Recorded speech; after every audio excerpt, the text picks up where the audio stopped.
So ayan po mga kabayan, magdodonate po tayo sa barangay ng bodega at gamit para sa himlayan ng mga katutubong aitas na meron silang magamit. Kaya maraming salamat po sa walang sawang pagmamahal, no, sa suporta ng ating mga sponsors.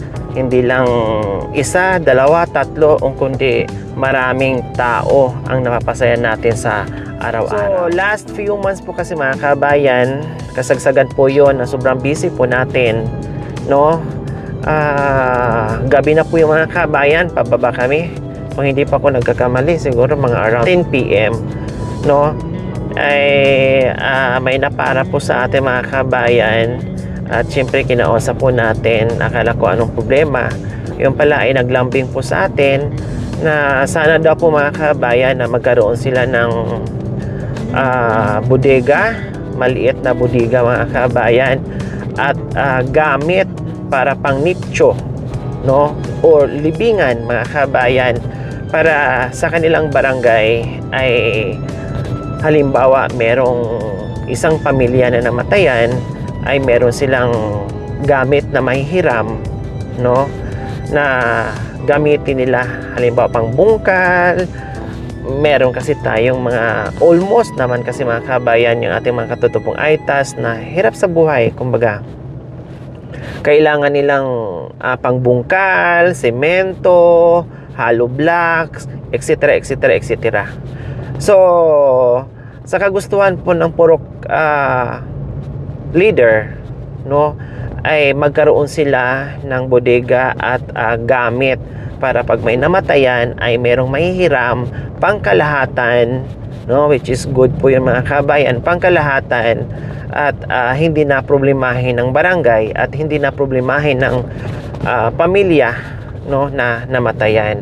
So sabi ko, okay, sige po, walang problema, kailangan pagpasensyahan nyo dahil ako ay busy pa, no, bigyan nyo ako ng panahon at tapusin ko lang yung pinagkakabisihan ko and then babalikan ko po kayo.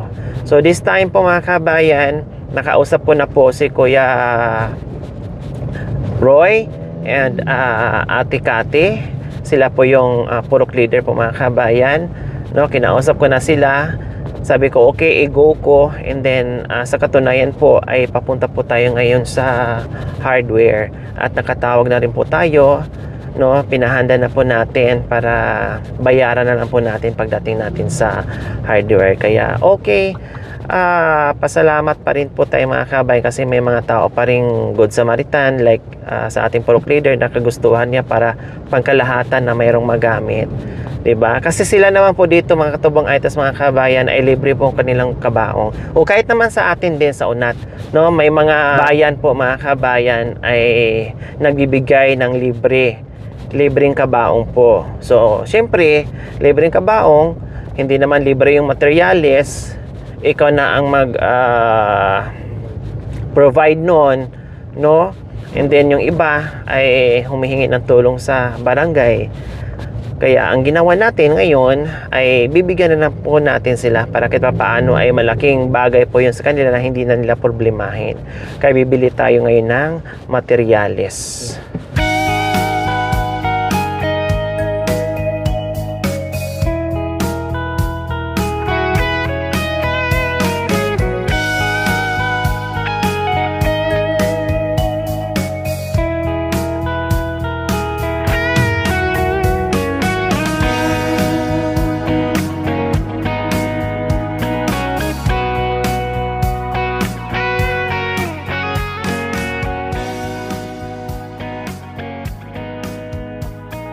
So ayan po mga kabayan, nandito na tayo sa hardware dahil babayaran na po natin yung ating in-order na materyales.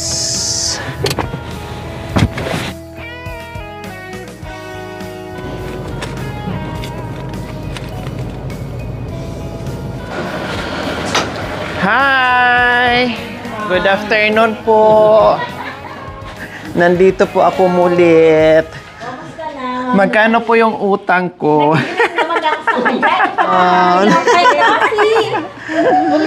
Ayan. Opo. Hi po. 200. Sorry. Opo. 200. I-donate po namin sa barangay. Ito. Opo, para Nagpapagawa yata sila ng hindi po parang sa pang pag merong namamatay halimbawa, meron silang pundong mga materyales. mga gamit. Opo, may mga gamit. Kasi wala na po silang gamit kaya sabi ko, okay, sige, no problem. Bakit talaga? Santa Claus. Ka sa kanila, Ma'am Lord. Opo. Blessing ka. Opo, yun lang po yung in-order po nila sa amin. Nagdagdag lang kami ng 10 mm para, sabi ko parang walang walang bakal. Oo, wala sila. Kaya dinagdag ko na po. Lagari pa po pala. Pambakal. Pambakal po. Opo, para at least di na sila problema. Blade ano? Yung may frame na, no, Ma'am Lord? Opo, opo. Opo, magkano po ganyan? Ito, mura lang siya. Okay, sige po. 390. Sige po, yan. Tapos dalawang talim po. Dalawang talim. Para hindi na sila magngat-ngat. May isang klase pa po nito, ma'am. Alin? Itong ano po, lagari. Hindi. Pag ano, pinapalitan lang yung ano niyan. Isang klase lang. Isang klase. Kasi isa, Ito lang yung inaano nila. Pero mas matibay yata to eh. butterfly. Kasi ano siya, na siya? bakal. Bakal na siya. Oo. Ito lang ang pinapalitan nilang Okay, sige. Yan ang idagdag. Pag wala kaming ginagawa dito, nanonood kami. Thank you. Thank you. So, ayan po mga kabayan, hindi lang isang pamilya ang mapasaya natin na kahit pa paano maibsan yung lungkot nila. Siyempre, malungkot na nga, namatayan ka, and then iisipin mo pa yung panggastos mo, isipin mo pa yung pambili ng materyales, no? Kasi hindi po biro mga kabayan, pag namatayan ka, magastos din. 'Di ba? Kaya nandito tayo para umalalay na kahit pa paano ay maibsan yung kanilang problema. Kaya ito tayo ngayon magbabayad na 11,406. 11,406. 1, 2, 3, 11,406. Tapos bibili pa tayo ng drum kasi nag-request din po sila ng drum. Siyempre, hindi naman sila makapagsimento pag walang tubig. Hindi rin sila makapag-ipon ng tubig kung walang drum. So bibili tayo ng kahit isang drum lang para meron silang pag-iimbakan ng tubig. Bye-bye! Bye-bye! Opo, salamat! Bye-bye!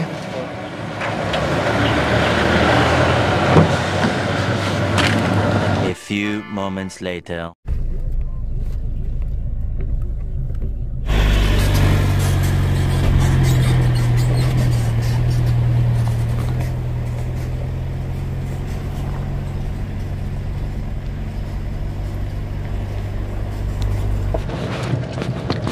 So, ayan po mga kabayan, yung ating materyales. Sa wakas nakahabol din po mga kabayan kasi syempre malayo po tayo, no? At mahirap yung babalik pa tayo. Syempre kailangan natin ipakita mga kabayan, no, lahat ng ating galaw na makita ng ating mga sponsor po mga kabayan, kung gaano kadami, kung ano yung binili na materyales para dito sa donasyon ng ating barangay.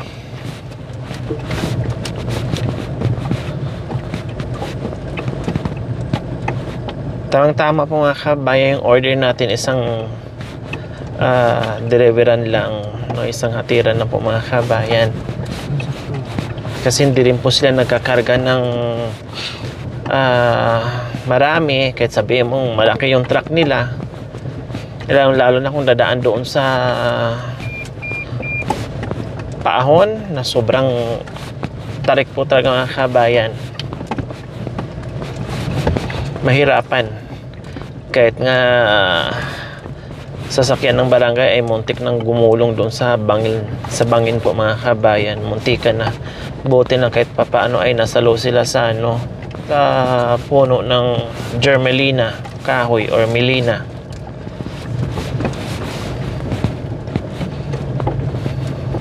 Napakadelikado.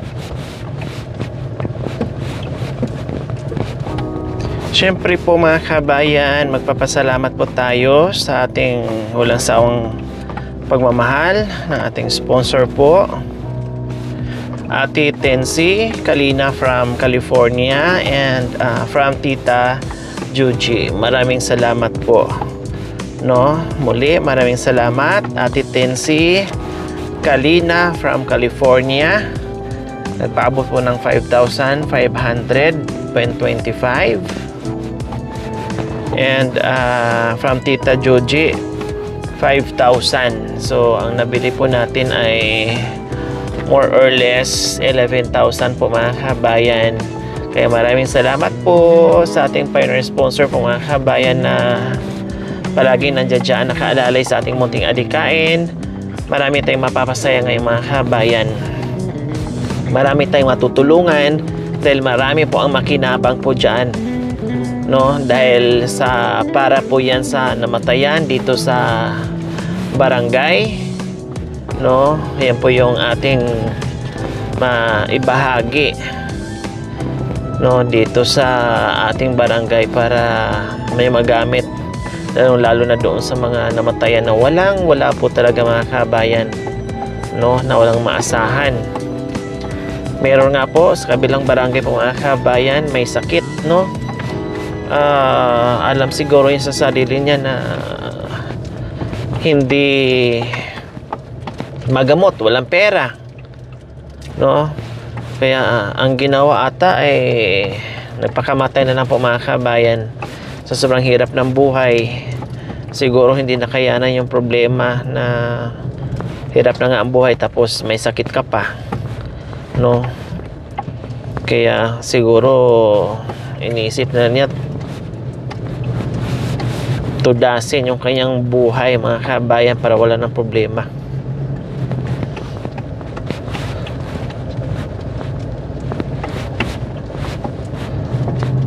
Buti na yung truck natin mga kabayan, yung nag-deliver 4x4 po yan. Kasi yung ibang hardware ay hindi pumapasok dito. Bukod tanging nag-iisa lang na hardware itong truck ang pumapasok dito, no. Magaling yung driver at matibay yung truck. Maraming hardware po dito. Ito lang ang umakyat dito mga kabayan. Kahit doon sa dulong-dulo, kayang-kaya po niya.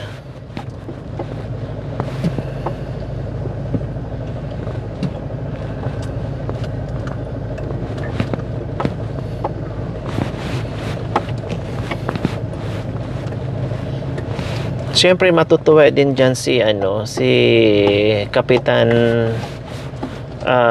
Solis Palo. Ayan, matutuwa siya dahil dito sa barangay niya ay maraming makikinabang po dyan. So bahala na po yung ating mga tanod ang gagawa po dyan mga kabayan, kasi yun naman po ang sabi nila.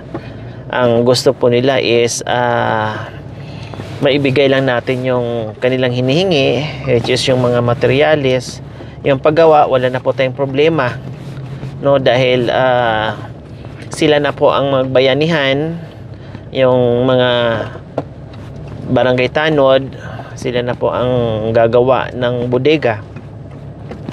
Kasi sayang po na bibili tayo like before, meron sila ay unti-unting nagkanda walaan dahil wala silang bodega, hindi nakalak, no. Kung sino-sino na lang ang dadampot dyan na walang paalam, hindi nagpapaalam, hindi na po namomonitor ng in charge, no, kung sino lang hiram, kung sino kumuha.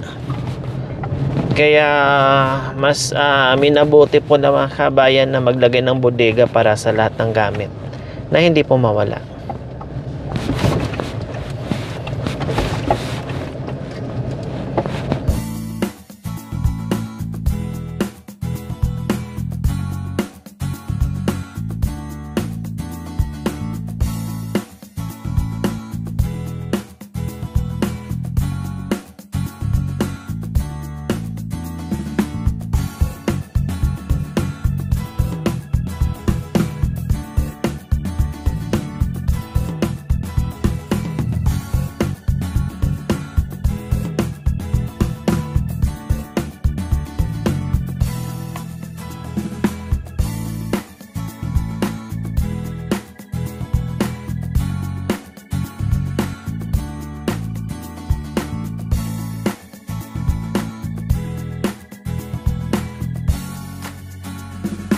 A few moments later.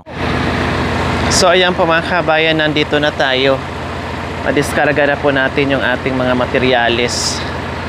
Dito mismo sa barangay, no, kung saan dito din po nila itatayo yung bodega. Kasi plan A po nila dapat doon sana sa taas, kung saan sa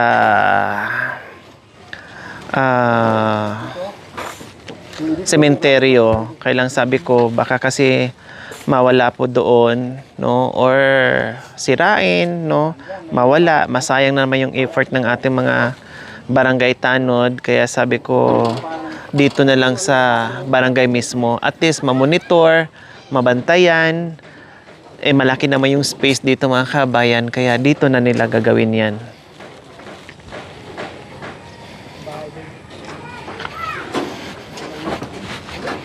Tiros, tama. Okay. Hi po, kagawad. Dito po pala yung... Lahat semento doon loob. Oh, pwede. Pwede. Pwede. Baka po kasi mabasa. Oo. Malaki palang space eh. Kaya pwede dyan. Kahit maliit lang. Yung nakaraan, kuya, sino nag-deliver? Sino nag-drive? Doon sa Dolo, kayo din. Maganda po doon. Pinakit din sa presko. Yung pinakapit po. Opo. Bote kayang-kaya ng ano, no? Ang galing talaga nitong sasakyan nyo. Matibay. Ako pa doon. Sa taas. Yun nga lang. Giginawin ka talaga sa itaas. Susi ulaw eh. Basta lahat yan. Ako nagbalitan yan. Ayan. Walang listat mo. Ayan, wala yan. Hali, alari dyan.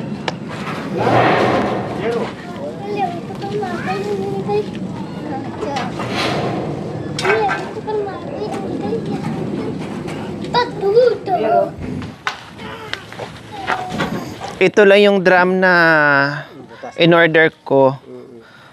No? Kasi at least lagay na naman tubig na pang-mix dyan. Sarado. At para hindi na ako tatawid. Then 200 na hollow blocks po mga kabayan. Tamang-tama isang load lang yung ano nila. At saka ilang semento yan? 10. 10 semento, 200 pieces na hollow blocks. Yung 4 na yero pinasobrahan ko na po mga kabayan para at least may allowance.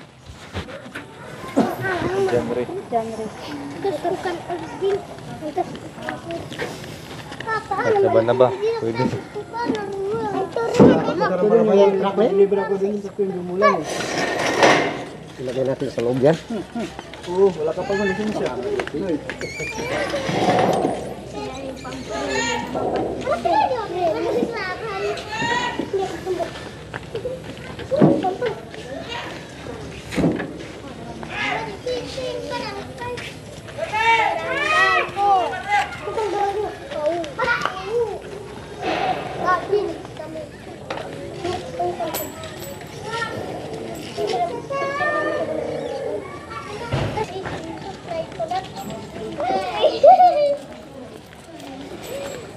Ay, delikado to.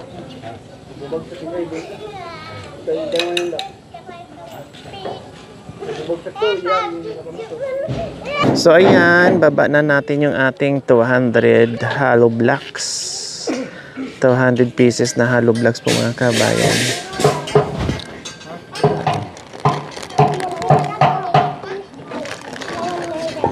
Kagawad.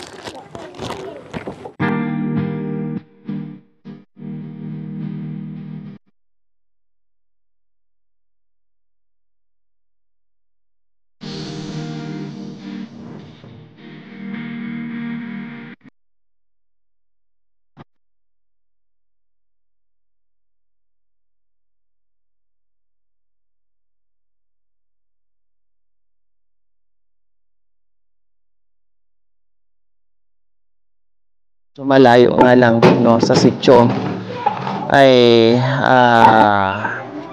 sumaklolo din po kami mga kabayan. Mag alas 12 na ng midnight no. namatayan. Si Buna. Ayan, si Buna at saka si Eric. Namatayan sila ng bata na yung sinugod natin na 10 oras na po mga kabayan. O tulad niyan, yung walang-wala. Tulad niyan, na walang-wala po talaga. So nakalibre sila ng kabaong pero sinagot ko na lahat ang materialis nila. Kaya nabigyan natin ng libingan yung anak ni Kuya Eric and Ate Buna. So ito, hindi lang isa, dalawa, tatlo, para na sa lahat. Kaya malaking tulong po ito mga kabayan. Kaya maraming salamat po Ma'am Pincy Kalina from California and Tita Juji, salamat.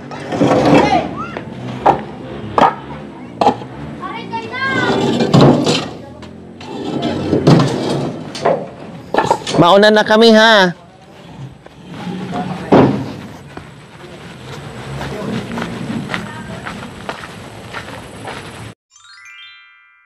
Thank you for watching. Don't forget to like, share, and subscribe.